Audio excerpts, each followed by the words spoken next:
Today, we're going to dive into a technology that is so incredibly powerful, it's forcing us to question the very evidence of our own eyes and ears. I mean, think about it. It can put words in anyone's mouth and faces on anyone's body. We are talking about deepfakes and how they're literally creating a whole new and very deceptive reality. So, let me tell you a story. It all kicked off late one night for a man named Radha Krishnan. He gets a call from an unknown number, wakes him right up. Now, he'd heard about phone scams, so he does what most of us would do, right? He just ignored it. But oh boy, this was only the beginning of a much more sophisticated trap. Just seconds later, a WhatsApp message pops up from that exact same number. And the profile picture? It's his friend of 20 years, Ven Kumar. After a few messages back and forth, Radhakrishnan's skepticism just melted away. The whole conversation felt completely normal, just like he was chatting with his old buddy. And then the phone rings again. This time, it's an audio call. So Radhakrishnan answers, and on the other end is, without a doubt, Ven Kumar. It was his voice, his way of speaking, even his very distinct South Indian accent. There was absolutely zero reason to think it wasn't him. So his friend explains he's in a really tough spot, says he needs money for his sister's medical treatment, and then, to erase any shred of doubt that might be left, he offers the ultimate proof, a video call. When Radhakrishnan accepts, boom, he sees his friend's face right there on the screen looking straight at him. The proof felt absolute. Totally convinced he was helping a friend in a desperate situation, Radhakrishnan transferred 40,000 rupees. It was only when the scammer called back, asking for even more money, that his suspicion finally kicked in. A quick call to his friend's real number, the one he had saved, confirmed the awful truth. He had just become the victim of India's first major deepfake fraud. So you've got to be wondering, how is a fake this convincing even possible? I mean, a video call. The answer lies in a technology that has been evolving at a frankly terrifying speed. The name itself is a pretty big clue. It's a mix of deep learning, which is a really specialized field of AI, and, well, fake. Put them together, and you get an AI that learns a person's face and voice so perfectly, it can generate a completely synthetic, yet totally photorealistic copy of them. At its core, creating a deepfake is kind of like a competition between two different AIs. You've got one AI, let's call it the painter, that creates the fake.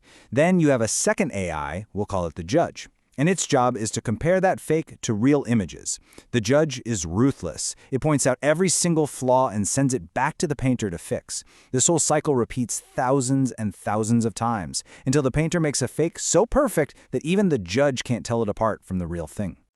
But here's the scary part. Financial fraud is really only the tip of the iceberg. This technology is now being weaponized to ruin reputations, to destabilize politics, and to cause just profound personal harm. And the threat is just blowing up. Scammers have used deepfake audio to impersonate a CEO, and they tricked an employee into transferring over 200,000 euros. In India, a viral video of actress Rashmika Mandana turned out to be a deepfake. Photos of protesting female wrestlers were morphed to show them smiling, all just to discredit their cause. And on the world stage, a deepfake of Ukrainian President Zelensky even popped up, telling his soldiers to surrender. The potential for chaos here is just immense. But the most widespread, and frankly, the most disturbing use of this technology is for creating non-consensual pornography. According to a huge report by the intelligence company Sensity, a truly staggering 96% of all deepfake videos online fall into this category, and they overwhelmingly target women. And if you want to understand just how fast this problem is growing, get this. That same report found that between 2019 and 2023, the amount of deepfake pornography shot up by 550%. This isn't some far-off future threat. It is a crisis that is happening right now. So, with this tech becoming more accessible every single day, what can we actually do? How do we protect ourselves? Well, the good news is, while the fakes are getting better, they're not quite perfect yet. There are still some telltale signs you can look for. The crucial thing is to pay attention to the little details. You see, AIs often struggle to get blinking right, so the person on screen might just stare for an uncomfortably long time, or maybe they don't blink enough. Look at the edges of the face. Do they look a little blurry? Is the skin tone kind of weird? Or do the shadows just not match the lighting? And often the lip syncing might be just a little bit off. These are the small tells that can give the whole game away. But honestly, the single most important defense you have is good old-fashioned skepticism. If you get an unexpected video call from a loved one who's in a total panic and asking for money, just hang up. Seriously.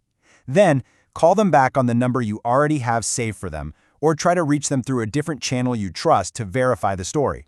That one extra step could save you from a whole lot of financial loss and heartbreak. You know, this whole thing goes way beyond individual scams.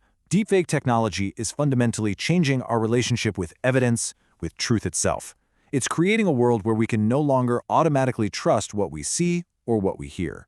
And this creates a really dangerous paradox. It's called the liar's dividend. See, the ability to create believable fake videos also gives people the power to dismiss real videos as fakes. When any piece of damning evidence can be plausibly denied as just a deepfake, our trust in all media starts to erode, and holding people accountable becomes nearly impossible. And that leaves all of us with a huge question for our future. As this technology just keeps getting better and better, as the fakes become totally indistinguishable from reality, how will we ever agree on a shared set of facts? When seeing is no longer believing, what does it even mean to prove something is true?